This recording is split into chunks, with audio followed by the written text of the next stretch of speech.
If we reflect on this year, ನಾವು ಈ ಒಂದು ವರ್ಷವನ್ನು ನಾವು ಸ್ವಲ್ಪ ಹೊತ್ತು ತಿರುಗಿ ನೋಡುವಾಗ, we can see God's faithfulness and God's goodness. ನಾವು ಅನೇಕ ಹಾಡುಗಳಲ್ಲಿ ನಾವು ನೋಡ್ತಾ ಬರುವಾಗ ನಾವು ನೋಡ್ತೇವೆ ದೇವರ ಒಂದು ನಂಬಿಗಸ್ತಿಕೆ ಮತ್ತು ದೇವರ ಒಂದು ಒಳ್ಳೆಯತನ. ಅದನ್ನು ನಾವು ಅನೇಕ ಬಾರಿ ಹಾಡುಗಳಲ್ಲಿ ನಾವು ನೋಡ್ತಾ ಬಂದಿದ್ದೇವೆ. ಒಂದು ವಚನ, ಲ್ಯಾಮೆಂಟೇಷನ್ಸ್, ಪ್ರಲಾಪಗಳ ಪುಸ್ತಕ 3ನೇ ಅಧ್ಯಾಯ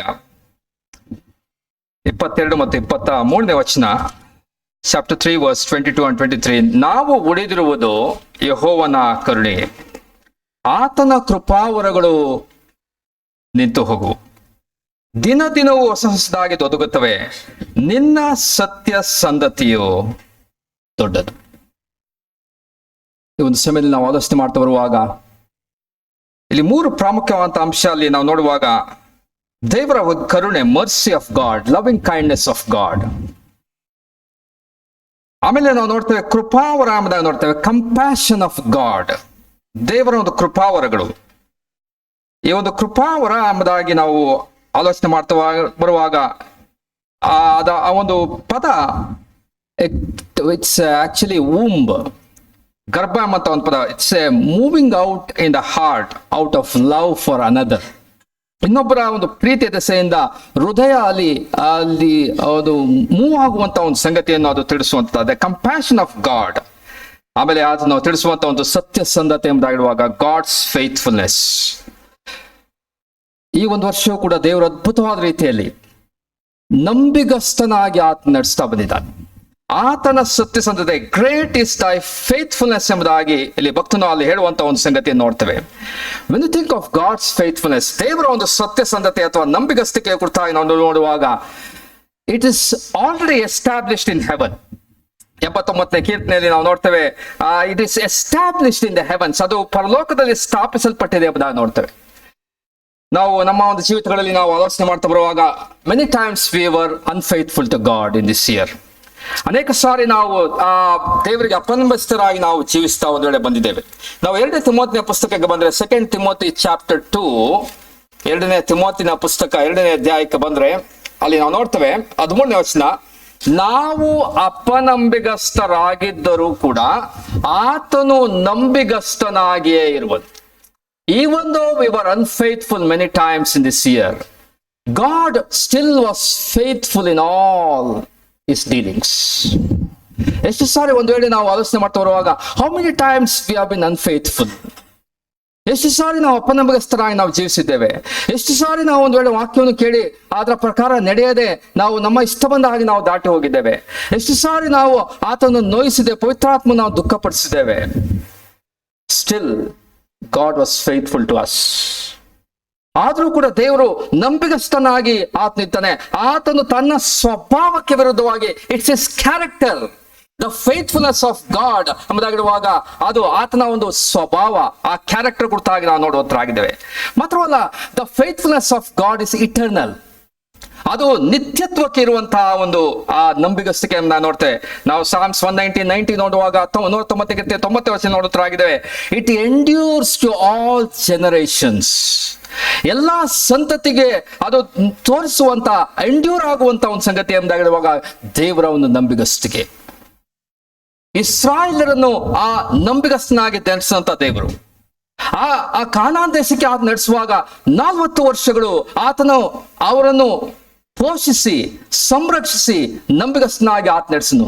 ಗಾಡ್ ಮೇಡ್ ಎ ಕವನೆಂಟ್, ದೇವರು ಅಲ್ಲಿ ಆ ಒಡಂಬಡಿಕೆಯನ್ನು ಮಾಡಿನು. ಆ ಒಡಂಬಡಿಕೆಗೆ ಅನುಸಾರವಾಗಿ ನಂಬಿಗಸ್ತನಾಗಿ ಕೊನೆಯವರೆಗೂ ಆತನು ಅಲ್ಲಿ ದಾಟಿಸುವಂತ ಒಂದು ಸಂಗತಿ ನೋಡ್ತೇವೆ. ಅವರ ಒಂದು ಕಾಲು ಬಾತು ಹೋಗ್ಲಿಲ್ಲ, ಅವರ ಉಡುಪು ಜೀರ್ಣವಾಗ್ಲಿಲ್ಲ, ಅವರ ಒಂದು ಚಪ್ಪಲಿಗಳು ಸವೆದು ಹೋಗಲಿಲ್ಲ. 40 years was faithful to them even when they were unfaithful. His mercy endures to all generations. ಎಲ್ಲಾ ಸಂತತಿಯವರೆಗೂ ಸಹ ಅದೇ ರೀತಿಯ ಒಂದು ಆ ನಂಬಿಗಸ್ತಿಕೆ ತೋರಿಸುವಂತ ಒಂದು ಸಂಗತಿ ನೋಡುತ್ತರಾಗಿದ್ದೇವೆ. ಗಾಡ್ಸ್ ಫೇತ್ಫುಲ್ನೆಸ್ ಇಟ್ಸ್ ಇನ್ಫೈನೈಟ್, ಅದು ಮಿತಿ ಇಲ್ಲದಂತಹ ಒಂದು ಸಂಗತಿ. ನಾವು 36ನೇ ಕೀರ್ತನೆ ನೋಡ್ತೇವೆ 5ನೇ ವಚನದಲ್ಲಿ, ನಿನ್ನ ನಂಬಿಗಸ್ತಿಕೆಯು ಮೇಘ ಮಾರ್ಗವನ್ನು ಮುಟ್ಟುವಂತದಾಗಿದೆ. It reaches to the clouds. It's infinite, ಅದು ಮಿತಿ ಇಲ್ಲದಂತ ಒಂದು ಸಂಗತಿ ನೋಡ್ತೇವೆ. ಮಾತ್ರವಲ್ಲ, ಇಟ್ಸ್ ಅನ್ಫೇಲಿಂಗ್, ಅದು ಬಿದ್ದು ಹೋಗದಂತ ಒಂದು ನಂಬಿಗಸ್ತಿಕೆ ಎಂಬುದಾಗಿ ನೋಡ್ತೇವೆ. ನಾವು 89ನೇ ಕೀರ್ತನೆಗೆ ನಾವು ಒಂದು ವೇಳೆ ತಿಳಿಸಿದ್ರೆ, 89 ಸಾಮ್, 89ನೇ ಕೀರ್ತನೆ, ಅಲ್ಲಿ 30ನೇ ವರ್ಷದಲ್ಲಿ ನಾವು ನೋಡ್ತೇವೆ, ಈ ರೀತಿಯಾಗಿ ನೋಡ್ತೇವೆ. ಅವನ ಸಂತಾನದವರು ನನ್ನ ಧರ್ಮಶಾಸ್ತ್ರವನ್ನು ಬಿಟ್ಟು ನನ್ನ ಆಜ್ಞೆಗಳಲ್ಲಿ ನಡೆಯದೆ ನನ್ನ ವಿಧಿಗಳನ್ನು ಮೀರಿ ನನ್ನ ನೇಮಗಳನ್ನು ಪಾಲಿಸದೆ ಹೋದ್ರೆ ನಾನು ಅವರ ದ್ರೋಹಕ್ಕಾಗಿ ಅವರನ್ನು ಬೆತ್ತದಿಂದ ಹೊಡೆಯುವನು, ಅವರ ಅಪರಾಧಕ್ಕಾಗಿ ಪೆಟ್ಟು ಕೊಡುವನು. ಆದರೂ ನೋಡ್ರಿ, ಅಲ್ಲಿ ನಾನು ಅವನಲ್ಲಿಟ್ಟಿರುವ ಕೃಪೆಯನ್ನು ತಪ್ಪಿಸುವುದಿಲ್ಲ, ನನ್ನ ನಂಬಿಗಸ್ತಿಕೆಯಿಂದ ಜಾರುವುದಿಲ್ಲ. ಈ ಒಂದು ದೇವರ್ ಅನ್ಫೇತ್ಫುಲ್, ಅವರು ಅಪನಂಬಿಗಸ್ತರಾಗಿ ವಿಧಿಗಳನ್ನು ಮೀರಿ ಪಾಲಿಸದೆ ಹೋಗಿದ್ರು ಕೂಡ ನಾನು ಅವರ ದ್ರೋಹಕ್ಕಾಗಿ ಬೆತ್ತದಿಂದ ಹೊಡೆಯುತ್ತೇನೆ.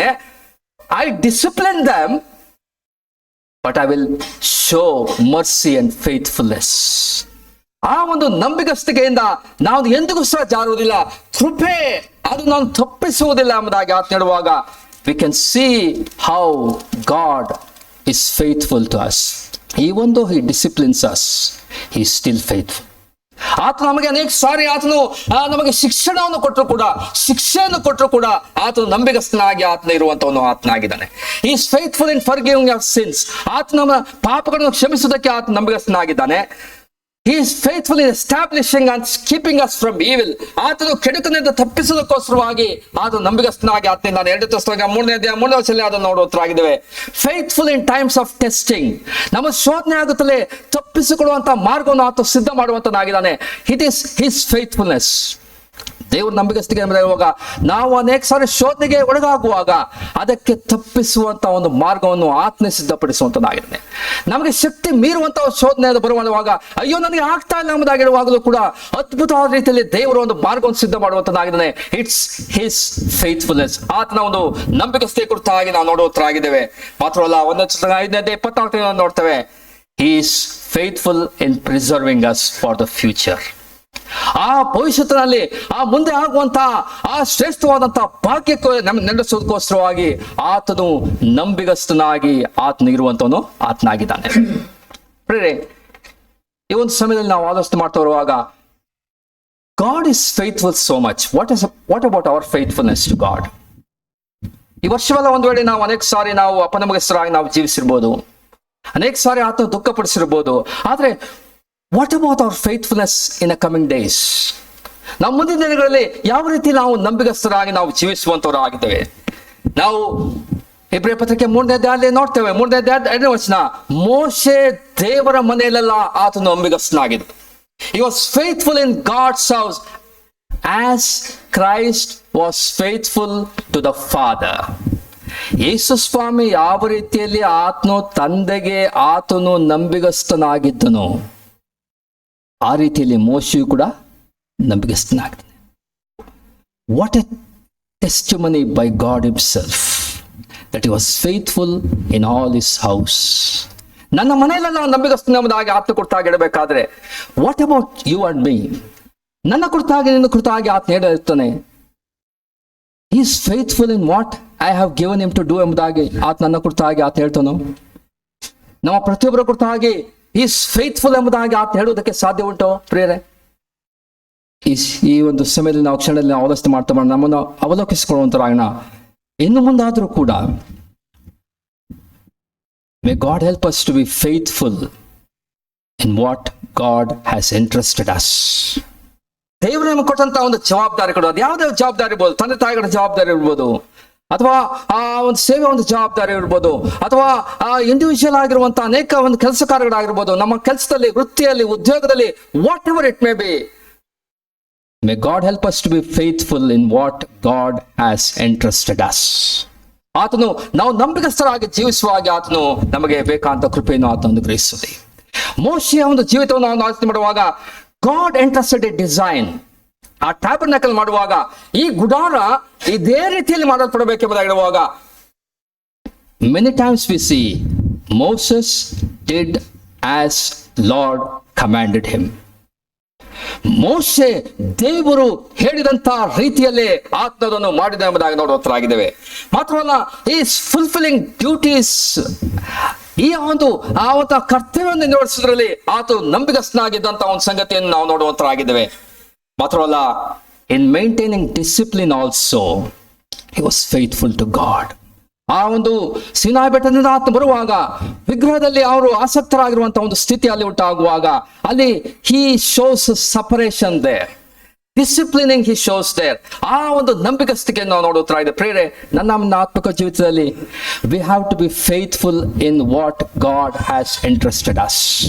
ಯಾವುದೇ ಸಂಗತಿಯನ್ನು ದೇವರು ಒಂದು ವೇಳೆ ನಮಗೆ ಕೊಟ್ಟಿರುವಂತಹ ಒಂದು ಸಂಗತಿಗಳಲ್ಲಿ if you are faithful to God, one day he will say, good and faithful servant. ಬಲ ನಂಬಿಗಸ್ತನಾದ ಒಳ್ಳೆಯ ಆಡು, ನಿನ್ನ ದಣಿಯ ಸೌಭಾಗ್ಯದಲ್ಲಿ ಸೇರು ಎಂಬಂತ ಒಂದು ಮಾತುಗಳು ಒಂದು ವೇಳೆ ಅದು ಬರುವುದಾದ್ರೆ, what a blessed time it will be. ಈ ಒಂದು ಕ್ಷಣದಲ್ಲಿ ನಮ್ಮನ್ನು ಅವಲೋಕಿಸಿಕೊಂಡವರಾಗಿ ದೇವರ ಒಂದು ನಂಬಿಗಸ್ತೆಯನ್ನು ನಾವು ಆಲೋಚನೆ ಮಾಡುತ್ತಾ, ನಮ್ಮ ಒಂದು ಫೇಲ್ಯೂರ್ಸ್, ನಮ್ಮ ಒಂದು ಅನೇಕ ರೀತಿಯಲ್ಲಿ ನಾವು ಬಿದ್ದು ಹೋದಂಥ ಸಂಗತಿಗಳನ್ನು ನಾವು ನೆನೆಸಿಕೊಡುತ್ತಾ, ಮುಂದಿನ ಕ್ಷಣದಲ್ಲಿ ನಾವು ಹೊಸ ವರ್ಷಕ್ಕೆ ದಾಟುವಾಗ ನಮ್ಮನ್ನು ನಾವೇ ಅವಲೋಕಿಸಿಕೊಂಡವರಾಗಿ, may we commit ourselves to be faithful to God as Moses was faithful to God in all his house. ಆತನ ಮನೆಯಲ್ಲಿ ನಂಬಿಗಸ್ತನಾದಂಥ ಮೋಶೆ ಯಾವ ರೀತಿಯಲ್ಲಿ ಆತ ನಂಬಿಗಸ್ತನಾಗಿದ್ದನೋ ಆ ರೀತಿಯ ಒಂದು ನಂಬಿಗಸ್ತಿಕೆ ನಮ್ಮ ಜೀವಿತದಲ್ಲಿರುವುದಾದರೆ ಅದು ದೇವರಿಗೆ ಮಹಿಮೆಯನ್ನು ತರುವಂಥ ಒಂದು ಸಂಗತಿ ಇದಾಗ್ತದೆ.